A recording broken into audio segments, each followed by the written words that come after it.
మేమైతే వచ్చేసాం దాదాపుగా గుజరాత్ అయితే. సో గుజరాత్ అంటే గుజరాత్ కాదు, మేమైతే బయలుదేరిపోయాం. మా వెనకాలైతే మా కుర్రోళ్ళు అయితే ఇంకా రెడీగా ఉన్నారు, నేను ఎక్కడ ఫోన్ తీసి వీడియో తీస్తానండి. సో అవి కూడా చెప్పేస్తున్నాడు గణేష్ అయితే. సో వాడి పేరు కూడా గణేష్ అలాగే.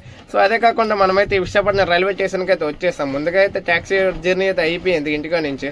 సో ఈ రోజు అయితే మళ్ళీ రాదనేసి నేను అనుకుంటున్నాను, ఎందుకంటే ఈ రోజు చాలా బాధాకరమైన విషయం, ఎందుకంటే అందరు నొక్కేసి వెళ్ళిపోతున్నాం కదా.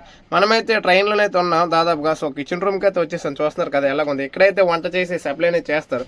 సప్లై అంటే ఫ్రీ అయితే కాదు, డబ్బులకే. సో మన కుర్రోడైతే నా ఇన్స్టా ఫాలో అవుతున్నారంట, ఐడి మనకు చూసిన వెంటనే అన్న అకౌంట్కి నువ్వు వచ్చేస్తున్నావు అయితే అన్నారు. సో నేను కూడా అయితే బయలుదేరిపోయిన తమ్ముడని చెప్పాను. సో దాదాపుగా అయితే మనం అనుకున్న ఏరియాకి అయితే నేను రీచ్ అయిపోయాను, వస్తాను. సో మన బోట్ అయితే చూసేద్దాం. సో బోట్ మనం వెళ్ళేసరికి చూస్తున్నారు కదా దాని అద్దం ఉంది ఎలాగుందో, లారీ అద్దం అలాగ ఉంటుంది అలాగైతే ఉంది బోట్. ఈసారి అయితే కేబిన్ అయితే ఎక్సలెంట్ ఉంది బోట్ అయితే, గేర్ బాక్స్ అది.